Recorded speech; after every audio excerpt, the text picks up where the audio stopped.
자, 이번 시간에는 우리가 10장에서 배웠던 지역사회 자원동원의 실제 방법들을 우리가 홈페이지를 통해서 좀 살펴보려고 합니다.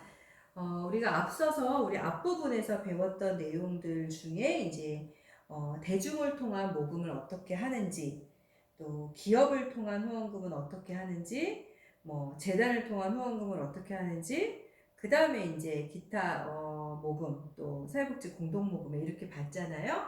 그래서 이제 그 각각의 하나의 예를 좀 들어가면서 같이 좀 살펴보려고 합니다. 자, 그래서 제가 잠깐 쉬는 시간에 몇몇 기관 홈페이지를 좀 띄워놨어요. 사실은 근데 이 홈페이지가 여기가 정말 최고래서 띄워놓은 건 아니고요. 그냥 여러분이 쉽게 찾아가 볼 수 있는 곳이어서 제가 일단은 확인을 했습니다. 자, 먼저 이제 우리가 쉽게 볼 수 있는 사회복지 기관을 하나 좀 들어가 보려고 해요. 우리가 지난 시간에도 한번 봤던 곳인데 복지관을 한 곳 보겠습니다. 자, 화원종합사회복지관이라고 하는 곳의 홈페이지에 들어가서 이 복지관에서 후원자 모집을 어떻게 하고 있는가를 좀 살펴보려고 해요.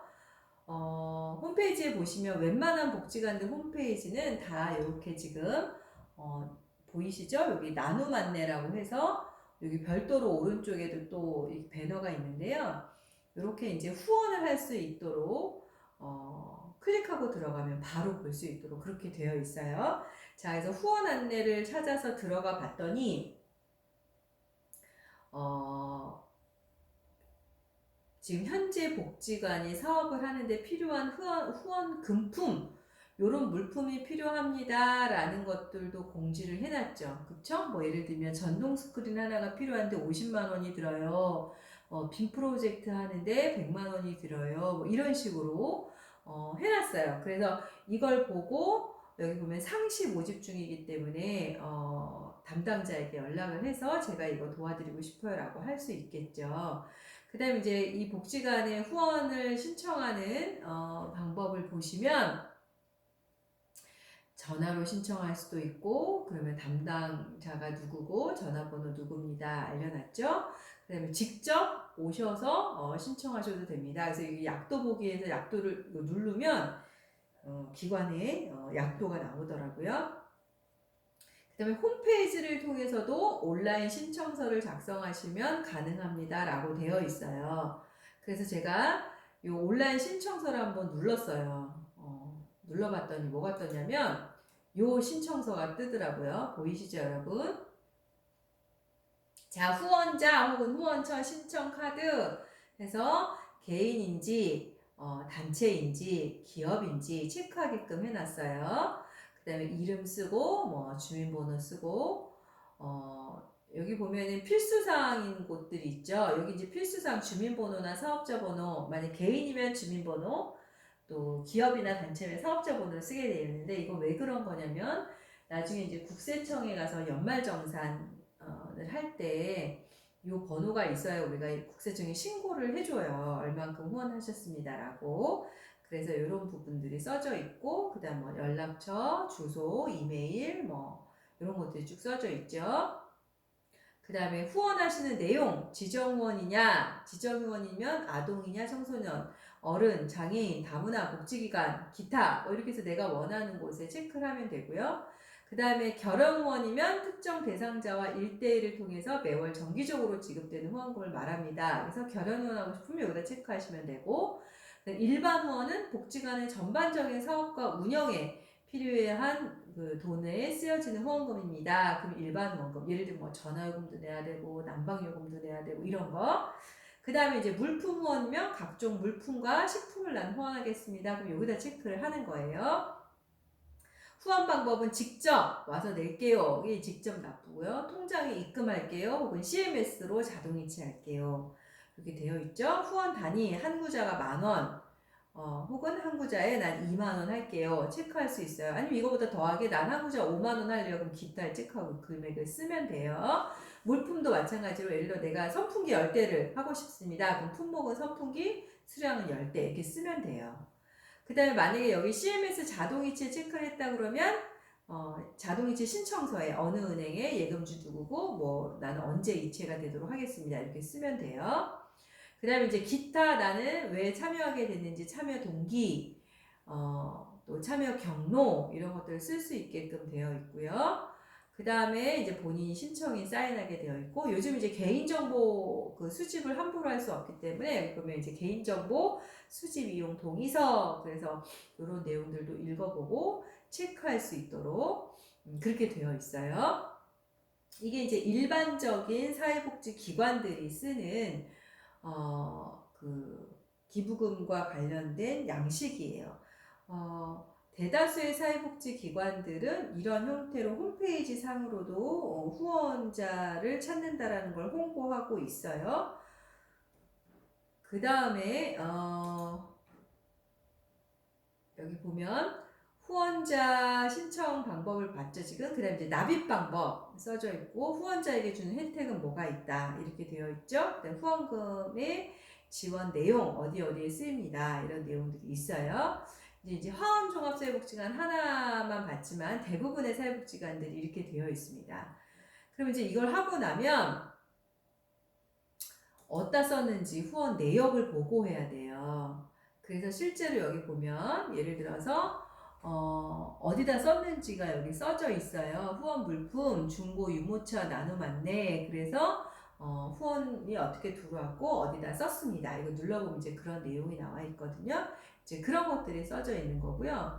그 다음에 여기 이제 사회공헌 보고에서 보면 여기 한국산업단지공단 여기서 아마 하모니카나 뭐 이런 것들을 후원받았던 것 같아요. 그래서 이제 그런 내용들에 대한 보고가 나와 있습니다. 그래서 많은 사회복지기관들이 이제 홈페이지를 통해서 대중들의 모금을 하고 있는 현황을 살펴봤고요.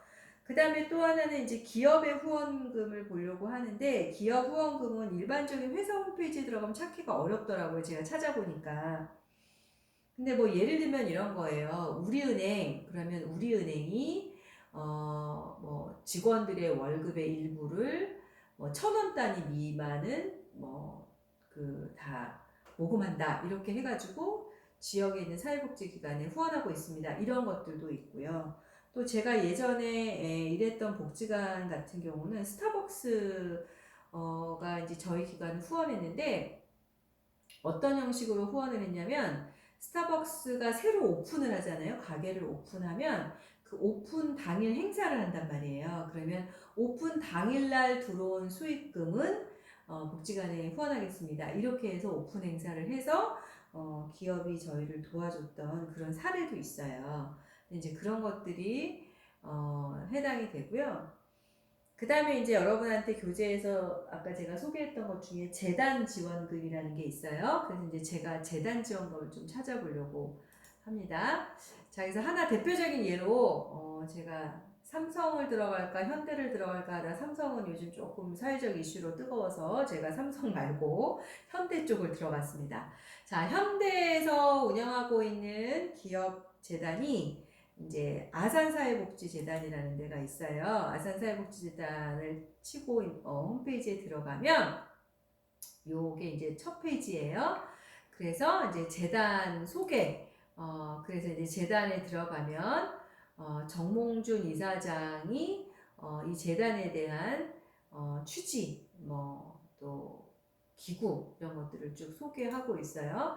여기 기업의 복지재단의 기구를 보면 여기 보면 이제 경영지원팀, 구매팀, 뭐 복지사업팀 이렇게 있네요.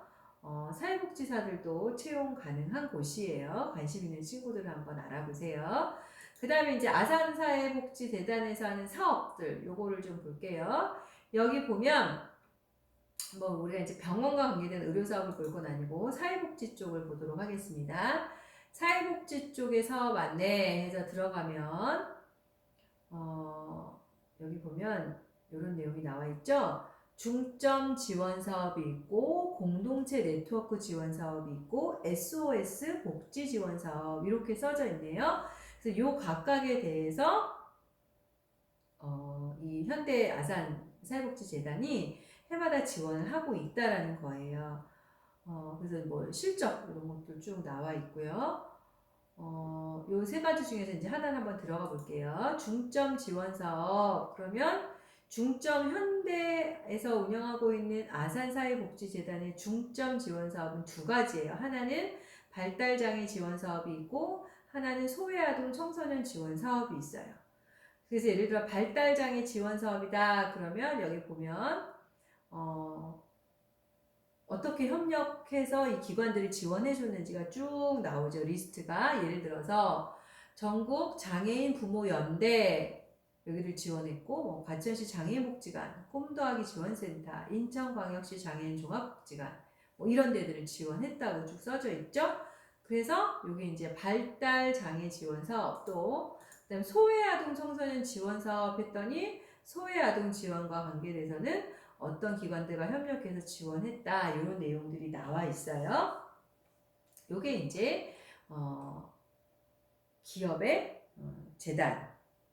재단을 이야기하는 대표적인 한 예를 좀 살펴봤습니다. 뭐 하나하나를 다 보려고 하는 건 아니에요. 이제 이런 것들을 하고 있다.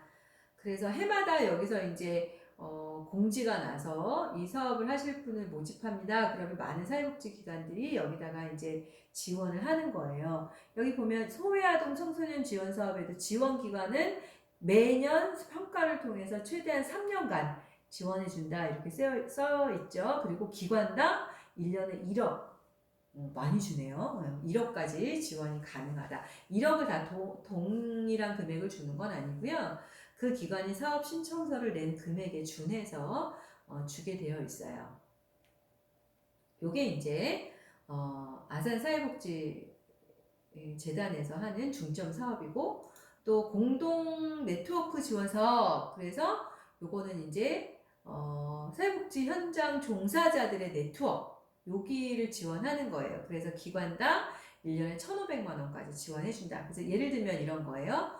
공동체 문제 해결을 위한 IT 기술 활용 실무자 네트워크 이런 걸 만들어서 하겠다는 사람이 사업 계획서를 내면 이 지원을 해준다는 거예요. 또 뭐 예를 들어서 산학협력 실천을 위한 실무자 네트워크 그러면 이런 거를 지원해주겠다 하는 사업들을 이야기합니다. 그 다음에 SOS 뭐 복지 지원 사업 그러면 이 경우는 집중 지원을 통한 위기 상황 극복이 필요한 개인이나 가정에게 주는 것으로서 사회복지 시설이나 지자체에서 특정한 개인을 신청하는 건데 개인이 신청하지 못하고 반드시 시설이나 지자체를 통해서 하게끔 되어 있어요. 그래서 뭐 위기 상황 극복이나 자립을 위해서 필요한 생계비, 주거비 이런 것들을 준다. 주로 그래서 사례관리 대상자들과 관계돼서 사회복지사들이 신청을 하는 그런 사업들을 아산사회복지재단이 하고 있네요. 그래서 여러분이 제가 이제 지금 아산사회복지재단만 예를 들었지만 삼성이라든지 또 많은 기업들이 실제로 뭐 중부재단이라든지 다 하고 있어요. 그래서 그런데 재단 홈페이지에 시간이 되시면 한번 들어가 보시면 좋겠습니다. 그 다음에 이제 모금회를 보기 전에 기타로 제가 하나 월드비전을 하나 들어가 봤는데요. 여러분이 많이 알고 있는 사회복지 법인의 대표적인 게 뭐 월드비전, 굿네이버스 이런 거잖아요. 그래서 월드비전을 하나 들어가 봤어요. 월드비전에 가서 월드비전은 이렇게 홈페이지를 딱 들어가면 여기 오른쪽에 보면 바로 후원하기가 나오죠. 그러니까 월드비전은 말 그대로 이 후원을 굉장히 중요하게 생각하는 곳이다 보니까 홈페이지 메인 화면에 이렇게 나와요. 후원 바로 하기. 그리고 후원금이 잘 관리되고 있는지 자세히 알아보기 누르면 나와요. 그리고 여기 보면 2019년 총 지출 금액의 벌써 85.9%가 이미 사용이 됐다라고 하네요. 네, 그래서 이렇게 실시간으로 이런 것들을 하고 있는 건 굉장히 잘하고 있는 것 같아요. 월드비전이. 그래서 월드비전에 대한 뭐 소개, 그래서 월드비전에 대한 소개들을 쭉 하고 있고 우리가 보려는 건 이 후원 안내죠.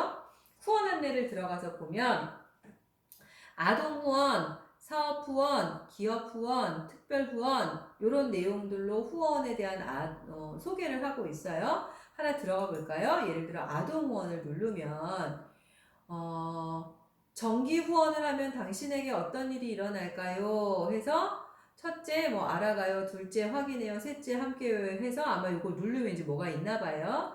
그래서 아동을 위한 자립마을 지원해 주는 거 매월 3만 원이면 뭐 후원 아동에 위한 이런 마을 지원을 해서 아이들의 교육 환경이라든지 우물 같은 걸 식수를 깨끗하게 해주는 사업이라든지 이런 사업들을 하고 있다 하는 것들을 홈페이지를 통해서 확인해 볼 수가 있습니다. 그리고 후원금으로 만든 성과, 그래서 실제 사례를 소개하고 있죠. 베트남에 자립 마을이 있었다. 이런 것들을 쭉 소개하고 있어요. 이런지 잘 되고 있는 사회복지 법인들을 보면 연예인들이 꼭 이제 홍보 대사로 활동을 해주고 있더라고요. 그런 게 있습니다. 이 월드비전의 후원 신청하기를 한번 눌러볼까요? 후원 신청하기를 누르면 이게 깔끔하게 되어 있네요. 정기 후원, 일시 후원 이렇게 되어 있고, 그 다음에 후원의 종류 해서 해외 아동 후원이냐, 국내 아동 후원이냐, 또 사업 후원 중에서 해외 사업 후원이냐, 국내 사업 후원이냐, 긴급 구호 사업 후원이냐, 북한 사업 후원이냐, 전체 사업 후원이냐 해서 해당되는 걸 클릭하고 내가 후원하기를 누르면 이제 후원자 정보 입력을 하는 내용이 나오고, 후원금 납입은 어떻게 하실 것인지 나오고, 그렇게 되면 후원이 완료되는 이런 거예요. 그게 이제 월드비전 후원을 하는 내용들을 하나 살펴봤고요. 그 다음에 마지막으로 우리가 사회복지 공동모금회를 봐야 되겠죠.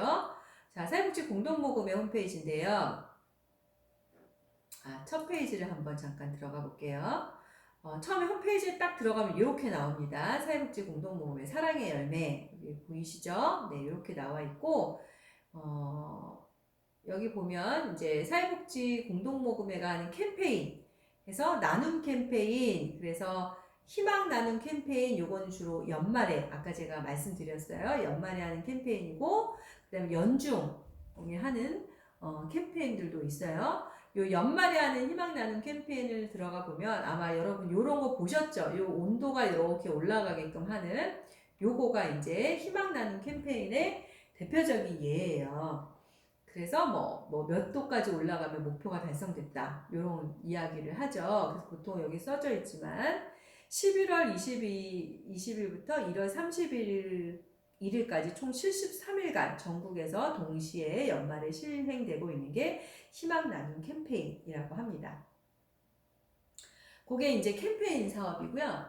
그 다음에 우리가 보려고 하는 건 사실 캠페인보다는 요 기부와 관계된 거 보면, 기부도 정기 기부에서 매월 기부, 착한 가정, 착한 가게, 착한 일터 이런 기부가 있고, 일시 기부해서 카드나 계좌이체 포인트, 또 ARS 이런 걸 할 수 있어요. 그 다음에 요거 우리 아까 봤죠, 교재에서. 그쵸? 기부를 참여하는 방법 해서 기부 참여 방법에 이런 것들이 있어요. 나눔 리더스 클럽, 아너 소사이어티, 유산 기부, 희망 자산 나눔, 이런 것들, 이런 내용들이 있습니다. 그 다음에 이제 기업의 사회공헌에서 기업들이 여기서 들어가서 할 수 있도록 그렇게 해놨어요. 그 다음에 이제 우리가 사업을 봐야 되겠죠. 사회복지 공동모금회가 모금과 배분이 중요하다고 그랬잖아요. 자, 모금회에서 하는 사업을 여기 보면 이제 지원해주는 사업, 지원해준다라는 게 뭐겠어요? 이게 이제 나눔이겠죠. 배분이겠죠. 배분. 그래서 아까 기부한, 이제 기부가 이제 모금 사업이라면 여기서 말하는 지원 사업은 배분 사업이 되는 거예요. 어디다 어떻게 돈을 쓸 것인지. 그래서 여기 보면 지원 안내라는 게 있어요. 지원 안내 이렇게 들어가 보면, 여기 보면 예를 들어서 차량 지원 어떻게 하겠다, 또 상반기에 아모레퍼시픽에서 아마 물품이 들어왔는데 어떻게 지원할 건지 이런 것들이 공고를 내요. 그래서 이런 것들 하고 있고요. 그 다음에 예를 들면 2019년 지정기탁 사업으로 삼성에서 희망 디딤돌 이런 사업들을 아마 했나봐요. 그래서 이런 것들을 선정한 결과를 여기다 공지했네요. 이게 이제 배분 사업이죠. 자, 그래서 이제 지원 사업을 다시 좀 보면, 다시 이렇게 들어가서 볼게요. 영역별 지원 사업. 그래서 영역별 지원 사업에 뭐가 있냐면, 현물 혹은 현금으로 기초생활 지원을 해주는 이런 사람들이 있고요. 그 다음에 두 번째는 결식 예방을 위한 주부식, 특수식 이런 걸 지원해주는 사업이 있고, 세 번째 의료 및 의료 서비스 지원, 심리 정서 지원 사업 이런 게 있고, 네 번째 학습 지원, 직업 및 창업 교육, 평생 교육 및 재능 교육 지원, 또 여성 관련 지원, 식수 위생 관련 지원, 재생 및 청정 에너지 지원, 그 다음에 고용 및 창업 지원, 적정 기술과 정보 기술 격차 뭐 등등등 되게 많네요. 그쵸? 이런 것들이 쭉 모금에서 지원해주는 사업의 내용들이에요. 영역별로 이렇게 지원해주고 있다. 이게 이제 중요한 배분 사업이죠. 요거 우리가 아까 봤던 그런 내용들을 이야기하고 있어요. 그 다음에 이제 여러분이 우리가 아까 책에서 봤던 것 중에 하나가 조직이 있었잖아요. 여기 조직만 한번 보고 마칠게요. 자, 사랑의 열매 조직을 좀 봅시다. 사랑의 열매 조직을 보면,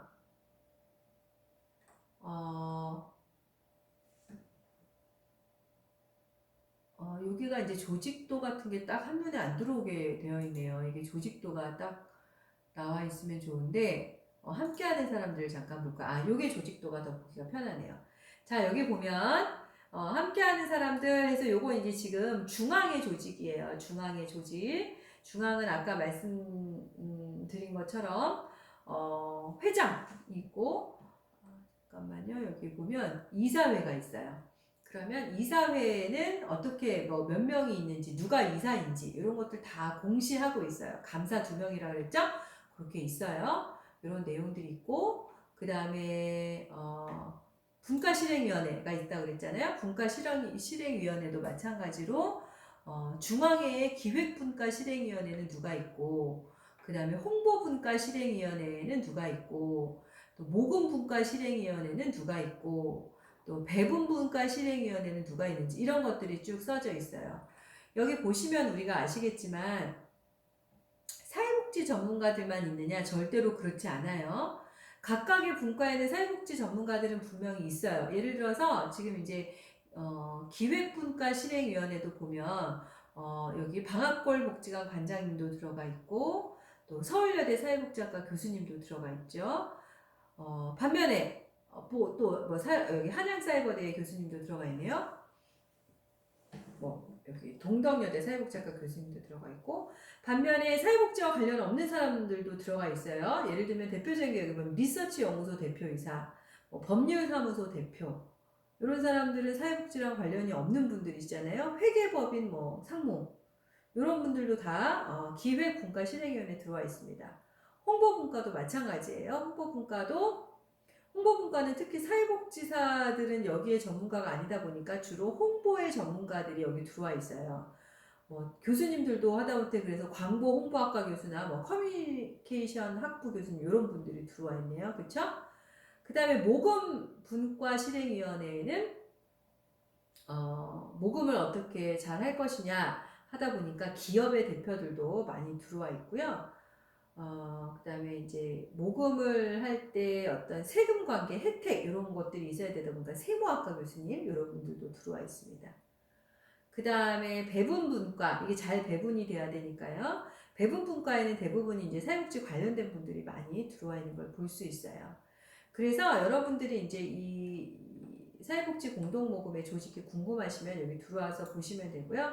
아까 본 것처럼 운영위원회가 있죠. 운영위원회도 있고 그 다음에 이제 사회복지 공동모금의 조직을 보면 전략기획부, 경영지원본부, 자원개발본부, 사회공헌본부, 나눔사원본부, 마케팅본부 해서 여기 이제 사무총장 밑에 있는 부서이고요. 회장이 직접 이제 관리하는 게 나눔문화연구소랑 준법감사실 이런 것들이 있습니다. 여러분이 사회복지 공동모금에도 사회복사가 취업할 수 있나요? 취업할 수 있어요, 물론. 근데 이제 주로 나눔사업본부 혹은 자원개발본부, 요기, 사회공헌본부 요 정도에는 사회복사들이 채용되어 있고요, 실제로. 마케팅본부라든지 경영지원본부에는 주로 다 사회복지와 관련 없는 분들이 많이 들어와 있어요. 자, 그래서 우리가 이제 모금회까지 살펴봤는데요. 여러분이 관심 있으면 얼마든지 다양한 기관의 홈페이지를 들어가서 실제 모금이 어떻게 진행되고 있는지를 좀 살펴봤으면 좋겠어요. 그리고 사회복지 공동모금회 같은 경우는 여러분이 살고 있는 지역의 지회들도 이 사회복지 공동모금의 활동들을 상당히 활발히 하고 있어요. 예를 들어서 내가 서초구에 살고 있다 그러면 서울시 사회복지 공동모금회가 별도로 있어요. 그럼 서울시 사회복지 공동모금회에 내가 예를 들어 일정 정도 기부를 하면 서울시 사회복지 공동모금회에서 그 기부된 돈을 가지고 지회별로도 배분 사업을 충분히 할 수 있고요. 그 다음에 중앙에다가 낼 수도 있어요. 근데 사실은 이제 지회에 내는 것이 지회를 활성화하는 방안이기 때문에 지회에 내주시는 것이 더 좋죠. 그래서 여러분이 이제 모금회에도 관심이 있으시면 지회 홈페이지에도 들어가서 한 번씩 살펴보면 더 좋겠다, 이런 말씀 드립니다. 자, 10장 지역사회 자원동원과 관련된 수업은 여기까지 하도록 하겠습니다. 수고하셨습니다.